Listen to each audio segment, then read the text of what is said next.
Well, hello there. This is your realtor and lending team, Jason and Katie. We work in Metro Phoenix, Prescott.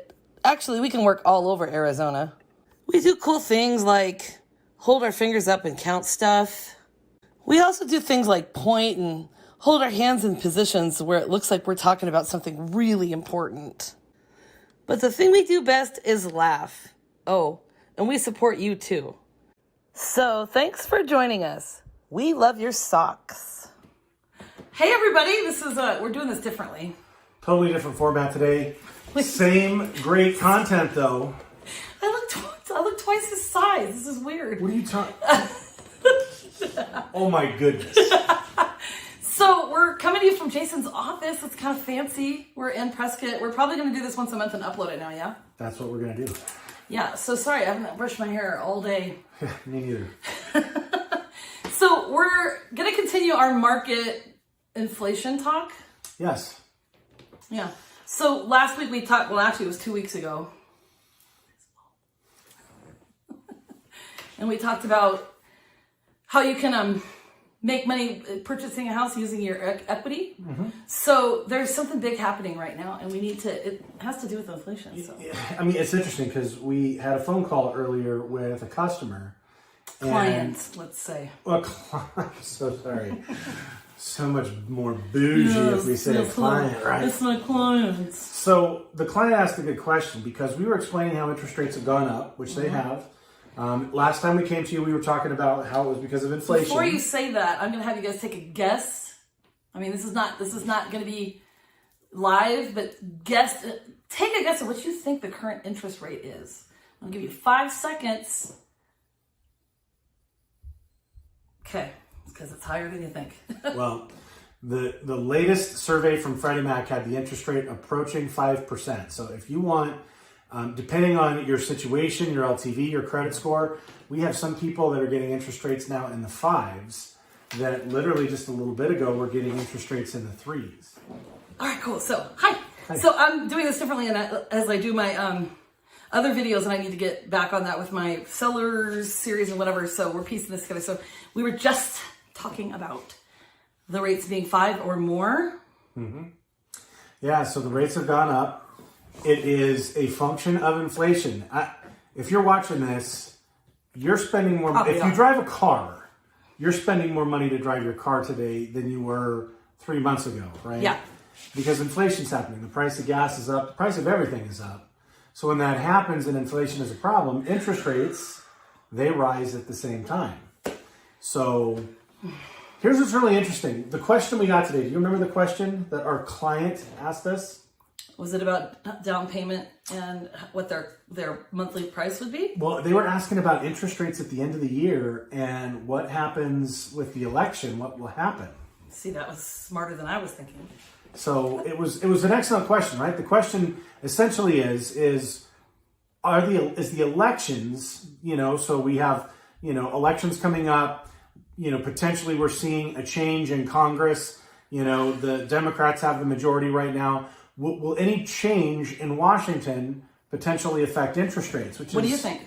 Yeah, what do you guys think? I'd love to hear your thoughts on this, but here's how I answered the question. This is what we wanted to bring everybody today because we thought it would be really neat.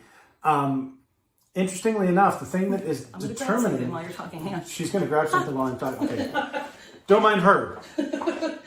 Interest rates. Here's the interesting thing about that. It's more about what the Federal Reserve is doing right now in terms of interest rates. So the Federal Reserve is hiking interest rates, which, believe it or not, that's not what is affecting mortgage interest rates. So them raising rates, it's not the same thing. She's back. So what's happening is rates are rising because of inflation. But here's the thing that's really driving it right now. The Federal Reserve is talking about running off their balance sheet. What does that mean? What it means is they've been buying mortgage-backed securities for the last forever. And now a lot of those mortgage-backed securities, instead of letting them naturally run off, people paying off their mortgages, whatever, they want to actually start selling those securities, which creates more supply. Higher supply means that prices need to fall to meet that. Lower prices mean higher rates. But I don't see the market coming down. the prices. Is that what you think? Oh no, prices is different than interest. Okay, thank you, because I was like, what? No, we're I've been telling everybody. Yeah. No. We're talking about interest rate only. We're not talking about the housing market. I mean, we're talking within about the interest housing rates. market. Believe it or not, this is the largest rise in interest rates in such a short period of time since 1993. He knows all the stats. Is it crazy? Yes, it's amazing. So I told him what's funny too is that we saw crazy drops in the mortgage industry in the last 2 years during the pandemic. So 5 wasn't considered bad before. No, there was a time when we had thought. I'll never forget when I got into the mortgage business. We were doing loans at 10%. That's how long I've been doing it. And when rates fell below 7, we thought, oh my goodness, what in the world are we going to do in a world where interest rates are less than 7? So, hey, you want to know why 5 sounds high? Do you know why 5 sounds high? Because we've been at 3 or less. Because we've been at 3. That's the only reason 5 sounds high. Exactly. Is because we've been at 3. But if we were to go back even 3 short years ago, if we were to go back really 2.5 years ago, these are the rates that we were talking about. We're right in the pocket of where it is that we've been, except for when COVID really hit the beginning of 2020. So it's not that big of a thing. When you look at it historically, it sounds high because of where we just came from. So here's the question, Jason. Okay. Question. 2 questions. How can people feel okay and confident about this price increase? And 2, what can they do to help make sure that they can buy a house and that they're not feeling like, they're getting the short end of the stick? You know what? I'm going to answer that, a good question? and I'm going to give an example. We had this conversation this morning with a customer. You heard this. A client. You heard this conversation. I did. I was sitting right here. So my client called me after I was telling him what his payment would be. He calls me back and he goes, hold on. He said, this monthly payment, if I make this 360 times, that means that $400,000 house that I'm buying, I'm paying $975,000 in payments. Yeah. And I said, yes, you are. And he's like, oh, and he wasn't happy about it. And I said, I'll tell you what, let me put it into perspective for you though. So you're you have an option, right? You can choose to rent or you can choose to buy. So I went through and we asked some questions about how much he felt like rent would go up over the next 30 years. And what's he paying for rent right now? Do you know? He's paying like $2,200 a month for rent. He's paying $2,200 and his payment was going to be $27. Yeah. So we did the math. If your payment stays the same on that mortgage payment, never changes, $975 would be your cash outflow. If market rent went up 1.5% a year, way low, right? It's way higher than that. We just use that. Way. The sum of those rent payments would be over $1 million. And at the end of 30 years, you would own 0. In our scenario, you would own the home free and clear, and you could turn around and sell that for cash. Or you could live in that property at that point with no mortgage payment, no rent payment. So, here's the thing. Yeah, these payments are different, and they're a little bit higher than what they've been, but your alternative is to rent, and that certainly is not a better alternative than purchasing a home. It's not making you any money if you're renting. So unless you're renting currently and have to save more for a down payment, that's the only thing. But the time is now, even with the interest rates rising, because still, I was explaining to some clients. Because a lot of people will say, I want to wait until the prices drop. Well, they're not going to drop. They're not. And I've said it before that, they might come down a tad, but they're going to level out for a long time, and then they're just going to go right back up, way over Jason's head there. Okay? And so a higher interest rate now, especially if it still increases, and you need to pay a little bit more to get into a home, is still going to cost you less over the life of your loan than if you wait and pay more for your interest rate. So you might think it's high now, but it could get higher. Here's the thing.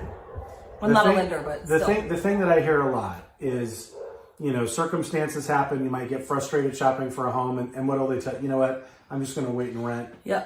And what they're doing is they're hoping that the market is going to crash. They're hoping, and here's the problem: hope is never a really good plan, is it? No, it's not. And so what we're talking about, it's math, right? It's just math. And I was an English teacher, so I need this fella to explain it to me. So there it is.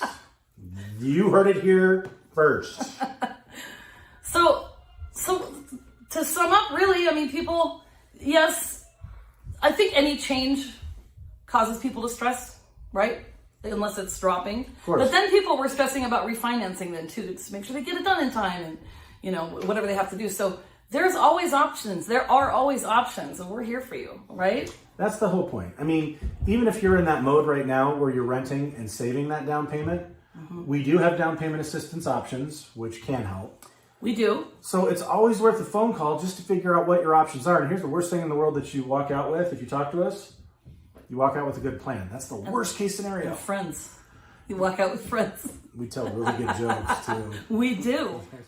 I think fear is everybody's, you know, biggest obstacle, but just make sure you're talking with the right people. That would be us. And helping you plan, because he's really good at that. I make him do everything for my clients because they're always asking, and what is the payment going to be? How long is the loan going to be? What do you think the rates will be? So just think about it. You can always refinance if the rates drop in the future. So, absolutely. Right? It'd be worst case scenario right now, unless the rates go up, and then it's not a worst case scenario anymore. Right. So it's a good thing. Right? Full service. Full service. Okay, so now it's time for Weird in the News. Jason, who's my little buddy that I carry around with me all the time? He goes by the name of Sasquatch. Yes, and he is a tiny little Sasquatch. Exactly. And he's magical. He actually has come out to hang out with Jason, but he hasn't shown me any pictures yet. But he goes on these little adventures. He's been to Ohio. He's been to He's Disney. not comfortable in Prescott yet. He's taking the lay of the land. There's a lot of trees up here. You should be comfortable. He'll be around. But there's some news. Okay, so there's some Sasquatch news. No. And when I get home, I'll show you Sasquatch on here. I'll show a little picture. We'll put him right here, and there he is. And this is it. This is a Sasquatch story in Michigan, Jason. Michigan. Police investigate theft of a Sasquatch lawn ornament. How big do you think that ornament was? They're looking. A Sasquatch lawn ornament that somebody stole. I mean, what? It'd have to be, this big, maybe something like this. 7 feet tall. So somebody has a 7-foot-tall Sasquatch statue in their front yard. Think Harry and the Hendersons is what I'm thinking. It's a Seinfeld episode. Yeah, Harry and the Hendersons, right? So they stole. It's a metal Sasquatch lawn ornament from a home in southern Michigan. Wait, metal? Metal. So that's gotta be heavy AF, right? Yeah. The item, crafted from sheet metal, was stolen from a home in St. Joseph County's Park Township on or after March 22nd. So it's recent. Recently. Yeah. It has a rusty brown color with various sharp edges to resemble the fur of the mythical ape-like Bigfoot. Wow. It'd be very easy to steal Sasquatch. Not so easy to deal a 7-foot metal.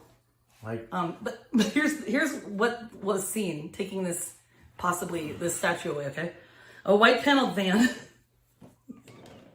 with dark driver and passenger side windows was observed parked in the area. Okay, so do you know what I call those?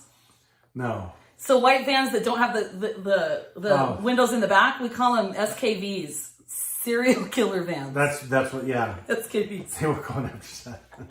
And now Sasquatch could be a victim. So keep your positive thoughts out there for Sasquatch. If you see anything, silent witness. Silent witness. And you could reach out to me. Sasquatch would be happy to hear about all of the positive things that happen when they save. Hopefully they can save this big fella. That's right. 7 feet tall. Jason's 6'4". What, 6'4", 6'5"? 6'4".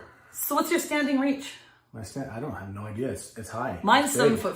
7'5"? So yeah. So if I stand up, put my arms up, it's 5 feet lower. Wow. That's a lot. Wow. That's a lot. It's a big tall. Impressive. It's tall. I know, right? It's monkey arms. Okay, so there's something I need to tell you. It's not really a secret. I've talked about it before. Wait, I want to say it first. Let's say it at the same time. No, ready? 1, 2, 3. I love your socks.